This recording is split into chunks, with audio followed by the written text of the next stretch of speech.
দখলদার ইসরায়েলি বাহিনী এবং ফিলিস্তিন পুরোদমে যুদ্ধ চলছে।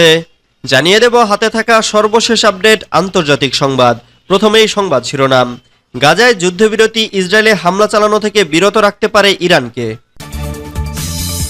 এরপর জানিয়ে দিব ফিলিস্তিনের প্রতি সমর্থন পুনর্নিশ্চিত করে যা বললেন পুতিন। এদিকে রাশিয়ার বেলগরড সীমান্তে জরুরি অবস্থা ঘোষণা। এরপর জানিয়ে দিব বাংলাদেশে গণতন্ত্র ফেরানো নিয়ে যা বললেন মার্কিন কংগ্রেসম্যান। আরও জানিয়ে দিব কেনিয়ায় তোপের মুখে ভারতের আদানি গ্রুপ। সর্বশেষ জানিয়ে দিব রাশিয়ার কুরস্কে ইউক্রেনীয় সেনাদের অগ্রগতি। এতক্ষণ শুনছিলেন সংবাদ শিরোনাম, এবারে বিস্তারিত। তবে অনুরোধ থাকবে ভিডিওটিতে একটি লাইক করবেন এবং কমেন্ট করে জানিয়ে দিবেন কোন জেলা থেকে আপনি আমাদের এই ভিডিওটি দেখছেন। গাজায় যুদ্ধবিরতি ইসরায়েলে হামলা চালানো থেকে বিরত রাখতে পারে ইরানকে। ইরান এবং ইসরায়েলের মধ্যে সম্পর্কের উত্তেজনা বর্তমানে চরমে পৌঁছেছে, যা শুরু হয়েছিল ইরানের রাজধানী তেহরানে হামাস নেতা ইসমাইল হানিয়ার হত্যার পর থেকে। গত মাসের শেষের দিকে এই হত্যাকাণ্ড সংঘটিত হয়। ওই সময় হানিয়া ইরানের নতুন প্রেসিডেন্ট মাসুদ পেজেশকিয়ানের অভিষেক অনুষ্ঠানে অংশ নিতে তেহরানে ছিলেন। তেহরান সরাসরি ইসরায়েলকে এই হত্যার জন্য দায়ী করেছে, তবে ইসরায়েল এই অভিযোগ স্বীকার বা অস্বীকার কোনো কিছুই করেনি। ইরান এই ঘটনায় প্রতিশোধ নেওয়ার হুঁশিয়ারি দিয়েছে। এর প্রতিক্রিয়ায় ওয়াশিংটন ইতিমধ্যেই ওই অঞ্চলে ইসরায়েলের নিরাপত্তা নিশ্চিত করতে যুদ্ধজাহাজ এবং সাবমেরিন মোতায়েন করেছে। ইরানের একজন উচ্চপদস্থ নিরাপত্তা কর্মকর্তা জানিয়েছেন, যদি গাজা নিয়ে শান্তি আলোচনা ব্যর্থ হয় তবে ইরান তার মিত্রদের সাথে নিয়ে সরাসরি ইসরায়েলে হামলা চালাতে পারে। তিনি আরও বলেন, যদি ইসরায়েল ইচ্ছাকৃতভাবে আলোচনা বিলম্বিত করার চেষ্টা করে তবুও ইরান আক্রমণের পথে হাঁটতে পারে। ফিলিস্তিনের প্রতি সমর্থন পুনর্নিশ্চিত করে যা বললেন পুতিন। রাশিয়া মধ্যপ্রাচ্যের চলমান সংঘাত সহ সমস্ত যুদ্ধের শান্তিপূর্ণ মীমাংসা চায় বলে জানিয়েছেন দেশটির প্রেসিডেন্ট ভ্লাদিমির পুতিন। মঙ্গলবার ফিলিস্তিনি শাসন কর্তৃপক্ষের প্রেসিডেন্ট মাহমুদ আব্বাসের সঙ্গে এক বৈঠকে একথা বলেন। 3 দিনের সরকারি সফরে মাহমুদ আব্বাস মঙ্গলবার রাশিয়া পৌঁছান। এ সময় আরব বিশ্বের সঙ্গে রাশিয়ার দীর্ঘদিনের গভীর সম্পর্কের প্রশংসা করে প্রেসিডেন্ট পুতিন বলেন, ফিলিস্তিনে বর্তমানে যা চলছে তাতে ভয়াবহ মানবিক বিপর্যয় ঘটার আশঙ্কা করেছে রাশিয়া। রুশ প্রেসিডেন্টের মতে গাজা সংঘাতের মূল কারণ হল একটি স্বাধীন ফিলিস্তিনি রাষ্ট্র গঠন সংক্রান্ত আন্তর্জাতিক প্রস্তাব উপেক্ষা করা। ইসরায়েলি আগ্রাসনে বেশিরভাগ নারী ও শিশু মারা গেছেন উল্লেখ করে পুতিন বলেন, বেসামরিক জনসংখ্যার মধ্যে ব্যাপক ক্ষয়ক্ষতির কারণে গাজার বর্তমান পরিস্থিতি খুবই উদ্বেগজনক। জাতিসংঘ বলছে মৃতের সংখ্যা এরই মধ্যে 40,000-এর কাছাকাছি পৌঁছেছে। এ সময় মাহমুদ আব্বাস রুশ সরকার ও জনগণকে ধন্যবাদ জানিয়ে বলেন, আমরা অনুভব করি যে রাশিয়া ফিলিস্তিনি জনগণের অন্যতম প্রিয় বন্ধু। রাশিয়ার বেলগরড সীমান্তে জরুরি অবস্থা ঘোষণা। রাশিয়ার বেলগরডের প্রধান বুধবার জরুরি অবস্থা ঘোষণা করে বলেছেন, ইউক্রেনে বোমা হামলার কারণে সীমান্ত অঞ্চলের পরিস্থিতি চরম অবনতি ঘটেছে। গভর্নর ভ্যাচেস্লাভ গ্ল্যাডকভ টেলিগ্রাম বার্তায় বলেন, ইউক্রেন সশস্ত্র বাহিনীর হামলার কারণে আমাদের বেলগরড অঞ্চলের পরিস্থিতি অত্যন্ত জটিল এবং উত্তেজনাপূর্ণ হয়ে পড়েছে।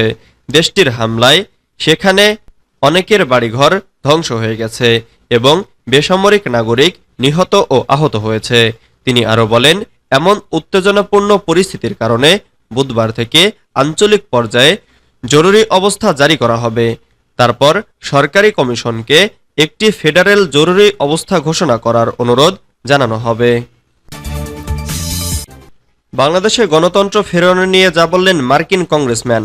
বাংলাদেশে গণতন্ত্র ফিরিয়ে আনতে যুক্তরাষ্ট্রের পক্ষ থেকে সবসময় এদেশের জনগণের পাশে আছেন বলে জানিয়েছেন মার্কিন কংগ্রেসম্যান ড্যারেন সোটো।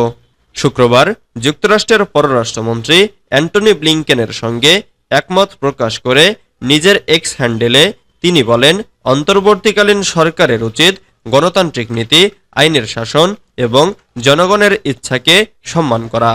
জনপ্রিয় এ কংগ্রেস সদস্য বাংলাদেশের অন্তর্বর্তী সরকারের উদ্দেশ্যে আরও বলেন, জনগণকে ভোট দিতে দিন। যুক্তরাষ্ট্রে বাংলাদেশি প্রবাসীরা, বিশেষ করে ফ্লোরিডায় বসবাসরত ড্যারেন ছোটোকে বাংলাদেশের বন্ধু হিসেবেই সমীহ করে থাকেন। ফ্লোরিডা অঙ্গরাজ্য থেকে নির্বাচিত ড্যারেন ছোটো বাংলাদেশে গণতন্ত্র পুনরুদ্ধারে দীর্ঘদিন ধরে আন্তরিকভাবে কাজ করে যাচ্ছেন। বিগত জাতীয় নির্বাচন স্বাধীন, নিরপেক্ষ এবং বিশ্বাসযোগ্য চেয়ে ছোট একটি ভিডিও বার্তাও দিয়েছিলেন। তিনি বাংলাদেশে গণতান্ত্রিক পরিবেশ সৃষ্টির জন্য তার সহকর্মীদের নিয়ে কাজ করার আগ্রহ প্রকাশ করেন। বাংলাদেশে গণতন্ত্র পুনরুদ্ধারে মার্কিন স্টেট ডিপার্টমেন্টকে সহযোগিতা করার আহ্বানও জানিয়েছেন ছোট। এছাড়া বাংলাদেশে সুষ্ঠু নির্বাচনের প্রেক্ষাপট নিয়ে ১১৫তম মার্কিন কংগ্রেসে উত্থাপিত বিলের পক্ষে ৬ কংগ্রেসম্যানের সঙ্গেও যুক্ত হন ছোট। কেনিয়ায় তোপের মুখে ভারতের আদানি গ্রুপ। কেনিয়ায় তোপের মুখে পড়েছে ভারতীয় কোম্পানি আদানি গ্রুপ। পূর্ব আফ্রিকার দেশটির সবচেয়ে বড় বিমানবন্দরের বিকাশ ও উন্নয়ন করার কথা এই কোম্পানির, কিন্তু এই সিদ্ধান্তের প্রতিবাদে সোমবার থেকে ধর্মঘটের ডাক দিয়েছে দেশটির বিমানবন্দরের কর্মচারী ইউনিয়ন। কেনিয়ার এভিয়েশন ওয়ার্কার্স ইউনিয়নের দাবি, আদানি এয়ারপোর্টস হোল্ডিংয়ের সঙ্গে প্রস্তাবিত চুক্তি বাস্তবায়িত হলে কেনিয়ার বাইরে থেকে কর্মচারীদের নিয়ে আসা হবে এবং এর ফলে কেনিয়ার অনেকের চাকরি চলে যাবে। তাই তারা ৭ দিনের নোটিশ দিয়ে ধর্মঘটে নেমেছে। ইউনিয়নের দাবি, সরকারকে এই চুক্তি বাতিল করতে হবে। তারা মনে করে সরকার জেকেআইএ বিমানবন্দরকে বেআইনিভাবে বেচে দিতে চাইছে। তবে কেনিয়া সরকার জানিয়েছে এয়ারপোর্ট বেচে দেওয়া হচ্ছে না।